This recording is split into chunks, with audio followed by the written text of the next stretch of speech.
Facebook জার্নিটা কি আসলেই খুব সহজ? আপনাদের কি মনে হয় আপুরা? আসসালামু আলাইকুম, সবাই কেমন আছেন? আজ আমি আপনাদের সাথে শেয়ার করব মজাদার স্যুপ নুডলস কীভাবে বাসায় তৈরি করবেন তার একটি রেসিপি। আমি এখানে একটি নুডলসের প্যাকেট নিয়ে নিই। প্রথমে নুডলসটাকে এভাবে করে ভেঙে নিব। ভেঙে নেওয়া হয়ে গেলে এক পাশে করে দিয়ে এখানে দিয়ে দিব আমি কিছুটা গাজর কিউব করে কাটা, দিয়ে দিব কিছুটা পেঁয়াজ, আরও দিয়ে দিব একটা টমেটো, দিয়ে দিব কয়েকটা কাঁচা ঝাল, আর দিয়ে দিব হালকা একটু আদা রসুন বাটা, আর দিয়ে দিব ম্যাগি মশলা। প্যাকেটটা খুলে দিয়ে দিব, দিয়ে অল্প পরিমাণ তেল দিয়ে দিব, রান্নার রেগুলার তেল দিয়ে অল্প পরিমাণ লবণ দিয়ে দিব। মশলাতে কিন্তু লবণ আছে, সেজন্য একটু দেখে শুনে দিতে হবে। এখন আমি এই সবগুলা জিনিস একটু ভেজে নিব। এভাবে করে ভেজে নিতে হবে। এই জিনিসগুলো যখন আমার ভাজা হয়ে যাবে তখন আমি এখানে অ্যাড করে দিব অল্প পরিমাণ পাস্তা। পাস্তাটা আমি প্রথমে একটু সিদ্ধ করে রেখেছিলাম।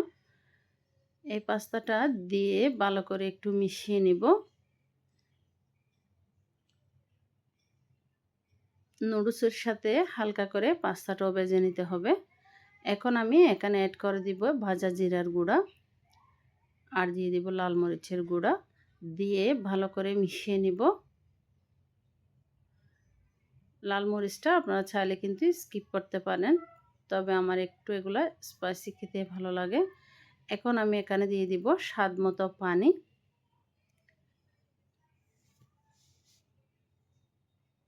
আমি এখানে এক প্যাকেট নুডলসের জন্য প্রায় 3 কাপের মতো পানি ব্যবহার করেছি। যে পানিটা যখন সিদ্ধ হয়ে আসবে এভাবে একটা স্প্যাচুলার সাহায্যে ভালো করে চারপাশ থেকে একটু নাড়িয়ে দিবেন। এখন আমি এখানে অ্যাড করে দিব 1 টেবিল চামচ টমেটো সস। এই রেসিপিতে টমেটো সসটা ব্যবহার করার চেষ্টা করবেন অবশ্যই। টমেটো সস দেওয়ার ফলে এই রান্নাটার স্বাদ কিন্তু একদম দ্বিগুণ হয়ে যায়। এখন আমি ঢাকনা দিয়ে অপেক্ষা করব কিছুক্ষণ, যাতে করে এই নুডলসগুলো সেদ্ধ হয়ে যায়। এখন আমি একটু ফ্লেভারের জন্য দিয়ে দেব লেবুর খোসার উপরের কালো যে অংশটা আছে সেই অংশ থেকে হালকা একটু পরিমাণ দিয়ে দিব। কোনো ক্রমে যাতে এখানে সাদা অংশ না যায়, সাদা অংশ গেলে কিন্তু তিতো হয়ে যাবে। এখন উপর আমি কিছুটা দিয়ে দিলাম পুদিনা পাতা। পুদিনা পাতাটা দিলে এত সুন্দর একটা সুঘ্রাণ বের হয়, কি আর বলবো। এখন আমি এখানে 1 টেবিল চামচের মতো কর্নফ্লাওয়ার পানিতে গুলিয়ে এটা দিয়ে দিলাম। এটা দিয়ে দেওয়ার পর এখন আমি এখানে 2টো ডিম দিয়ে দিব। যে ডিমটা দিয়ে হালকা করে একটু নাড়িয়ে দিব, নাড়িয়ে দিয়ে মিডিয়াম আঁচে অপেক্ষা করব 2 থেকে 3 মিনিটের মতো।